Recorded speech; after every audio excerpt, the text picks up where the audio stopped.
What's going on there, YouTube, and welcome back to another comic book video.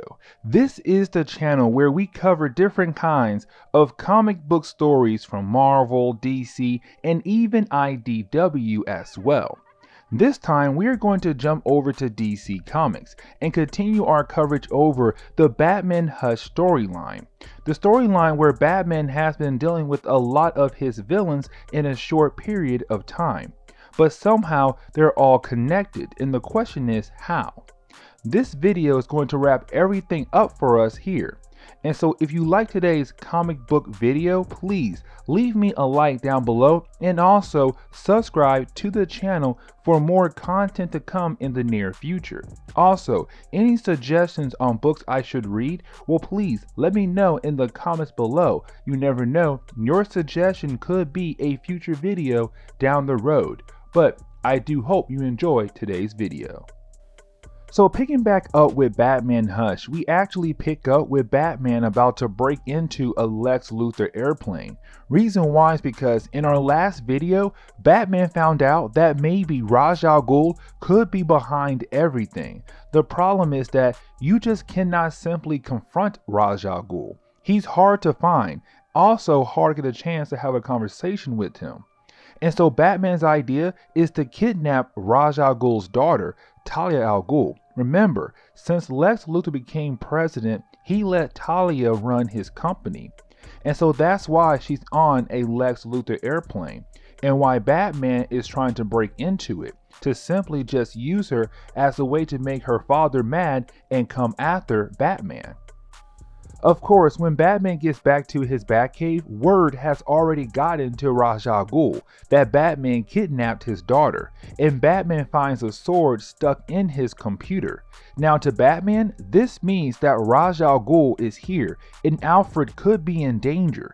And so you have Bruce Wayne run up to the manor only to find Alfred is okay, which is weird because why break into the Batcave only to leave? And so to Batman, that means that Ra's al Ghul is waiting for Batman back in his home country. Now we pick up with Jim Gordon, who's at home asleep, except while he's in bed asleep, he wakes up to find someone broke into his home. And this is where we find out that the person who broke into his home is no other than Harvey Dent. Remember, in our last video, we found out that someone repaired the face of Harvey Dent, and so he is no longer Two-Face really. We also learned in our last video, he was the one who was supposedly watching Batman from the shadows this whole time. Now the reason why he is talking to Jim Gordon is because they used to be close friends, except now they are not because Harvey Dent became Two-Face. But Harvey is here to ask for Jim's help because he says Batman is going to need their help. But getting back over to Batman, who found Ra's al Ghul, where of course the two of them began battle. Now Ra's al Ghul tells Batman that if Batman wins the battle, Ra's al Ghul will give him some clues that could help him figure out who is truly behind all of this crazy stuff. And so you have the two of them do battle, and it does last for a few pages. And you have Batman win the battle, and this leads to Ra's al Ghul telling Batman just one thing, that someone in Batman's life died and had came back to life. That is someone that Batman wishes that he can bring back to life, who is behind all of this. Now while Batman was fighting against Ra's al Ghul, we come to learn that Batman locked up Talia in some hidden place and had Catwoman watch her to make sure she does not escape.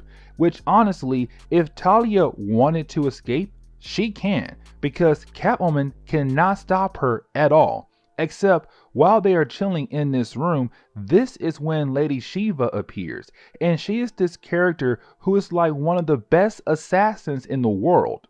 And so if she comes after you, well, that means you are going to die. Of course, Ra's al Ghul sent her to go save his daughter, and this is where we see her fight against Catwoman. But this is Catwoman, who is a good fighter, but not on the same level as Lady Shiva. And so of course, the outcome is where Lady Shiva defeats Catwoman. But while the fighting was going on, you had Talia able to break free from her binds and where she saved Catwoman from being killed by Lady Shiva. Honestly, it was just a sucker punch kind of move. But after a while, Batman arrives to find Talia and Catwoman, except Catwoman is still knocked out. Where you have Talia tell Batman that she was able to give herbs to heal Catwoman. But this is where Talia learns that Batman is in love with Catwoman and wonders if he's going to sacrifice everything for her. And Batman says yes. Now, the story does jump forward maybe a couple days later, where we pick up with Batman in the Batcave with Catwoman, showing that Batman is allowing Catwoman into his life even more now. Except while they are working together to fix the computer that Ra's al Ghul broke, Tim Drake Robin appears, and this begins a battle between the two of them because Robin does not trust Catwoman. Because the whole time Tim Drake has been Robin, all he knows is that Catwoman is a thief.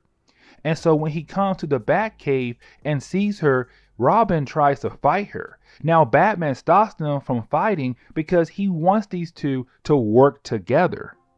This is where we see Batman tell us how much he cares for both Selina Kyle and Tim Drake, where Tim Drake is the latest Robin, and Batman tried his best to keep Tim from becoming Robin, but it still happened. And so Batman is trying to make sure that this Robin does not die like the last one. But Batman tells Robin that Catwoman knows that Batman is Bruce Wayne, which is huge, and Robin does not like it at all. But Batman tells him it was not his choice to make. Now Catwoman leaves and she takes one of Batman's motorcycles because she can, I guess. And this is where we learn that Robin attacking Catwoman was part of a plan. That Robin put a tracer on her because Batman believes that maybe Catwoman could be involved in all of this. Now while Catwoman is out in the city on one of Batman's bikes, this is where we see Catwoman get attacked by Huntress, and this begins a bunch of things to happen in a matter of a few pages. Now Catwoman pulls over to see why Huntress is trying to kill her, and this is where you have Huntress start to say a bunch of things like she took the money, how her being nearby Batman when he fell was not a coincidence, that her being there was part of the plan, making it seem like that she was part of this huge long plan that our mysterious character planned out. And so to Catwoman, she's confused about what is going on with Huntress, and this is where we see Batman has been watching this fight the whole time, that apparently for him, he knows what is going on, and he knew this would happen. And so you have Batman step in to help Catwoman out with Huntress by handing her some kind of potion that can cure Huntress, because we learn that Huntress is under the influence of Scarecrow, the villain who is based around the idea of ejecting fear into people. And so for Batman, his goal is to now stop Scarecrow and bring him in and figure out if Scarecrow is behind all of this or just part of the master plan as well. Which of course, Scarecrow is just part of the master plan. The goal was to bring Batman to a graveyard site and then hit him with some fear toxin to make Batman go a little bit crazy. But that is not the main goal. It is just something to be used to get Batman ready for the big surprise.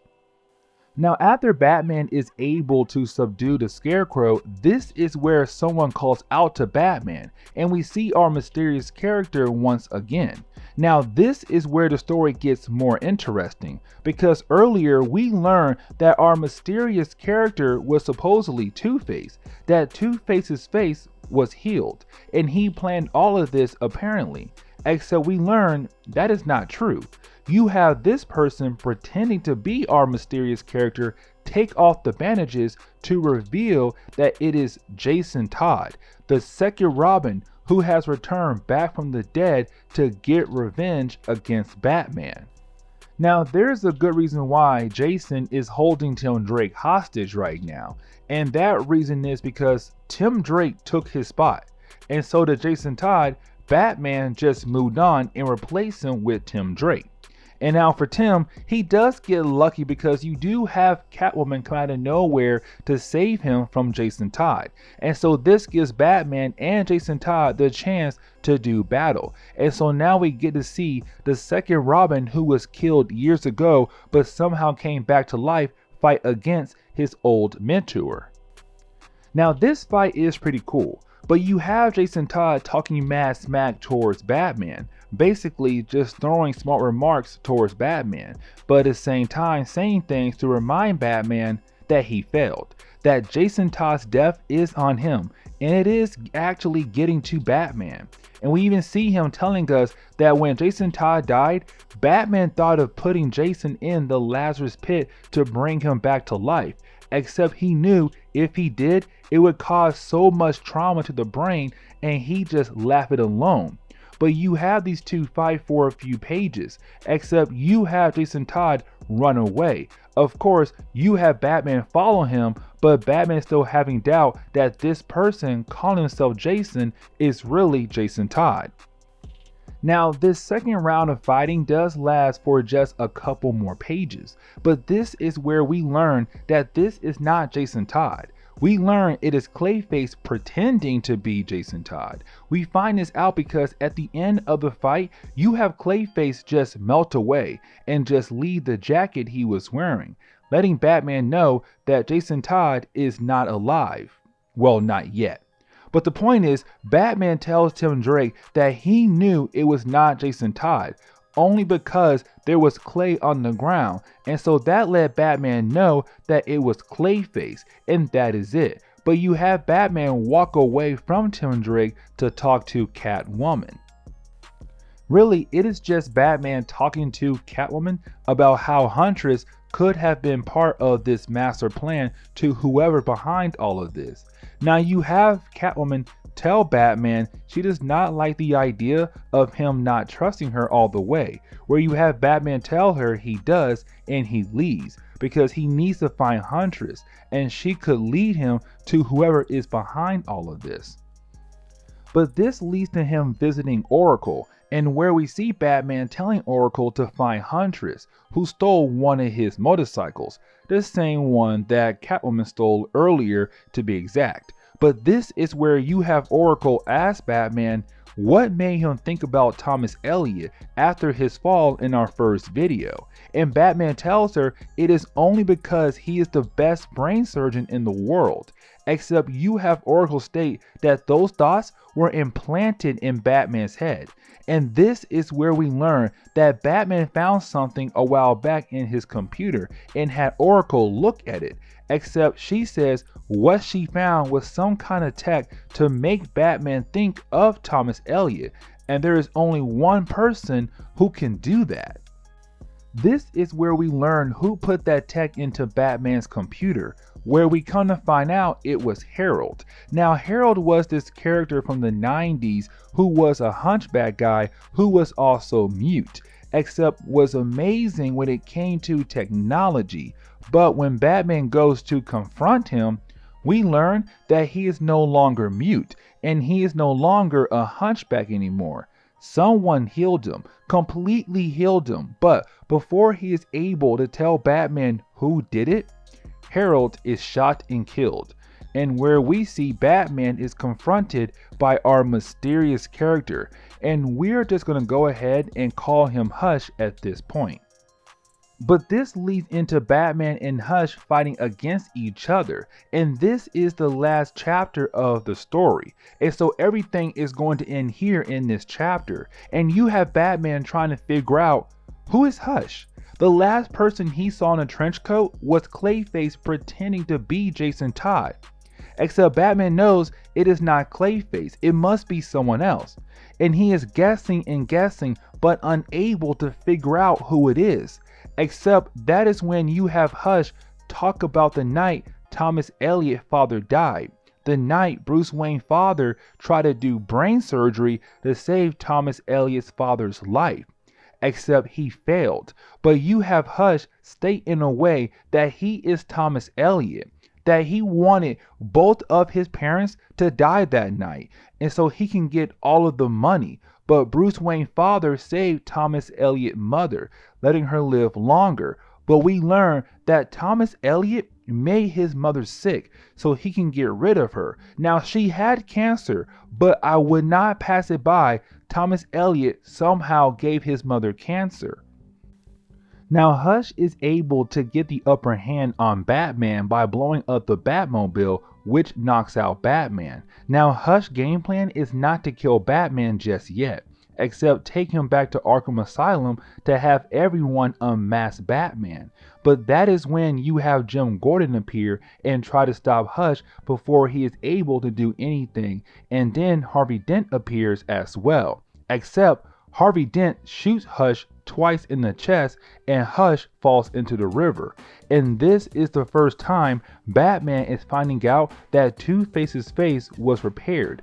But Batman dives into the river to find Hush, only to see the body have been washed away somewhere else.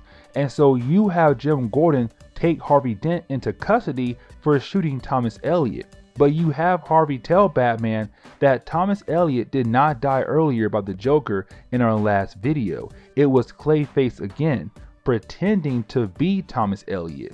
The reason why Harvey Dent knows this because he was the one who shot the fake Thomas Elliot in the alleyway earlier.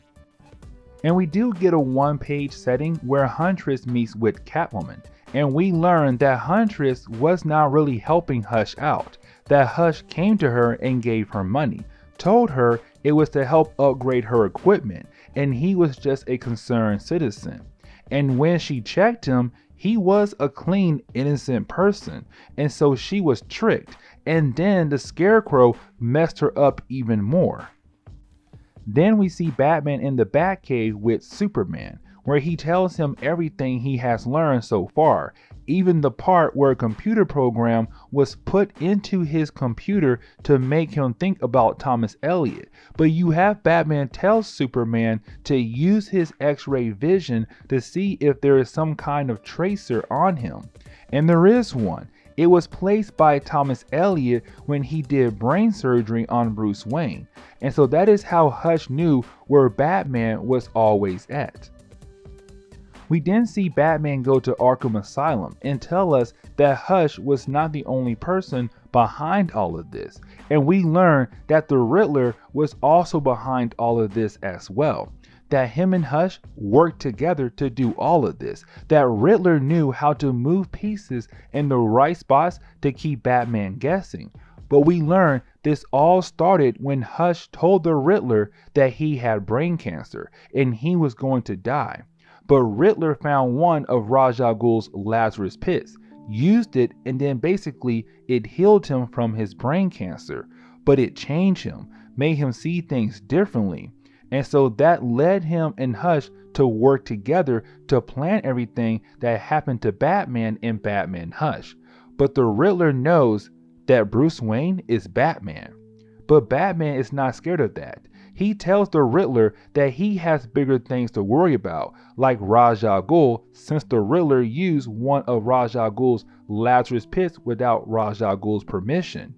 Now Batman asks why he brought Jason Todd into his plans, and where is Jason Todd's body? But the Riddler does not answer neither of those questions. And the story ends with Batman meeting up with Catwoman, and honestly, it's just them stating that this is not going to work out. They cannot be together, and you have Batman and Catwoman go their separate ways. And this is where we're going to end today's video. And so guys, please leave me a like down below and also subscribe for more comic book videos like this in the near future. Also, any suggestions on books I should read, well, please let me know in the comments below, because you never know, your suggestion could be a future video down the road.